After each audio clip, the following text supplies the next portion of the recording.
बात मध्य प्रदेश की राजनीति की करते हैं। कांग्रेस में एक तरफ जीतू पटवारी का बड़ा आरोप तो दूसरी तरफ दिग्विजय सिंह के इस आरोप को पूरी तरह खारिज करना। दरअसल मामला उज्जैन की 500 करोड़ रुपए की सरकारी इमारत को सिर्फ 1 रुपए में एक ट्रस्ट को देने का है। उज्जैन की इस कथित इमारत डील को लेकर मध्य प्रदेश की सियासत में खूब घमासान मचा हुआ है।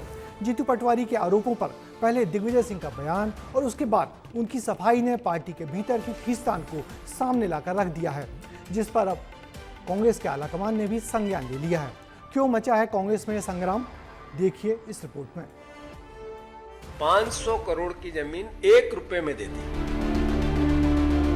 जो जमीन 1 रुपए में दी गई है, इसलिए वो चार्ज सही नहीं है। जीतू पटवारी के आरोपों को गलत बताते ये है उन्हीं की पार्टी के दिग्गज नेता और मध्य प्रदेश के पूर्व सीएम दिग्विजय सिंह। मामला उज्जैन का है, जहां कुछ दिन पहले जीतू पटवारी बड़ी मात्रा में जमीनों की खरीद फरोख्त का आरोप लगाया था। उन्होंने कहा था कि उज्जैन में बेशकीमती सरकारी जमीन जिसकी कीमत करीब 500 करोड़ रुपए है, एक प्राइवेट ट्रस्ट को मात्र 1 रुपए में दे दी गई। 500 करोड़ की जमीन 1 रुपए में दे दी एक ट्रस्ट को। ट्रस्ट में कौन है? ट्रस्टी नंबर 1 एक श्री राम जी हैं, जो मुख्यमंत्री जी के सांस्कृतिक सलाहकार है। जीतू पटवारी के इस आरोप को उन्हीं की पार्टी के दिग्गज नेता दिग्विजय सिंह ने सिरे से खारिज कर दिया है। उज्जैन में आयोजित एक प्रेस कॉन्फ्रेंस के दौरान दिग्विजय सिंह ने 500 करोड़ रुपए की जमीन को मात्र 1 रुपए में निजी ट्रस्ट को देने के आरोपों को पूरी तरह से गलत और निराधार करार कर दिया। उन्होंने कहा कि ये सरकारी और सार्वजनिक ट्रस्ट है, दलाल झूठे आरोप लगाकर ब्लैकमेलिंग करते हैं। ये पूरा का पूरा एक साथ हुआ है, जो जमीन 1 रुपए में दी गई है, इसलिए वो चार्ज सही नहीं है। अब देखो, बात यह है, इस देश में दलालों की कमी है। दलाल लोग जो हैं, वो लोग अपना झूठे आरोप लगाना और पैसा वसूल करना चलता है। बात तो सरकारी जमीन की थी, लेकिन दिग्विजय सिंह के इस बयान ने मध्य प्रदेश कांग्रेस के भीतर चल रही खींचतान को सार्वजनिक कर दिया। जैसे ही दिग्विजय का बयान सामने आया, वैसे ही इस पर सियासत तेज हो गई। बीजेपी ने कांग्रेस पर मनमुटाव और अंतर्कलह का आरोप लगा दिया। कांग्रेस बिखरी हुई कांग्रेस संगठित होकर कुछ भी काम नहीं कर रही, और इसलिए कांग्रेस को लोग सीरियसली लेते भी नहीं है। दिग्विजय सिंह जी ने उनकी आंखें खोल दी कि आरोप तो लगाओ, पर तथ्य वाले लगाओ, तथ्यहीन नहीं। क्योंकि उनके ही अपनी ही पार्टी के वरिष्ठ अगर उनके बयानों की हवा निकालेंगे तो कैसे वो राजनीति कर पाएंगे, इस बात की भी उनको चिंता करनी चाहिए।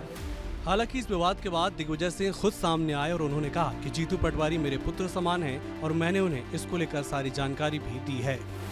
मेरी जीतू भाई से बात हुई थी कि 1 रुपए में 500 करोड़ की संपत्ति एक निजी ट्रस्ट को दे दी गई, और जिस न्यास को दी गई उसका मैंने गूगल सर्च किया तो वो सरकारी ट्रस्ट निकला।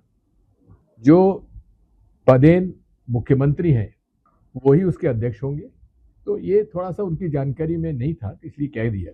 मध्य प्रदेश में कांग्रेस में गुटबाजी एक बार फिर खुलकर सामने आती दिख रही है, जिसके बाद ये बात हाईकमान तक पहुंच चुकी है और सूत्र बताते हैं कि कांग्रेस हाईकमान इससे नाराज है और इसे लेकर जवाब तलब भी किया जा सकता है। उज्जैन की जमीन को लेकर शुरू हुआ विवाद अब कांग्रेस की अंदरूनी राजनीति तक पहुँच गया है। अब सबकी नजर इस बात पर है कि कांग्रेस हाईकमान इस पूरे मामले में क्या रुख अपनाता है और पार्टी के भीतर उठे इन अलग अलग सुरों पर क्या फैसला लेता है। उज्जैन जमीन विवाद पर दिग्विजय सिंह और जीतू पटवारी अलग अलग बयान देते हुए नजर आए हैं। इस घटना ने एक बात तो साफ कर दिया है कि कांग्रेस के अंदर कुछ भी ठीक नहीं चल रहा है। अब देखना होगा बड़े नेताओं के बीच चल रहे गुटबाजी को लेकर आला कमान क्या रुख अपनाता है। कैमरा पर्सन अभिषेक शर्मा के साथ अनमोल तिवारी, विस्तार न्यूज।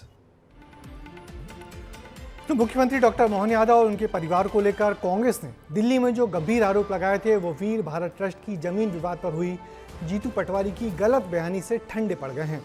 जीतू पटवारी के आरोप और उस पर दिग्विजय सिंह के खंडन से ये पूरा ही मामला अलग दिशा में चला गया। इससे कांग्रेस की अंदरूनी राजनीति भी खुलकर सामने आ गई। वैसे इस बयानबाजी पर पार्टी हाईकमान ने संज्ञान लिया है और पार्टी के नेता जयराम रमेश ने आज ट्वीट कर लिखा है कि कांग्रेस ने मुख्यमंत्री के खिलाफ लगाए जो भी आरोप हैं उन पर पार्टी अभी भी पूरी दृढ़ता से कायम है।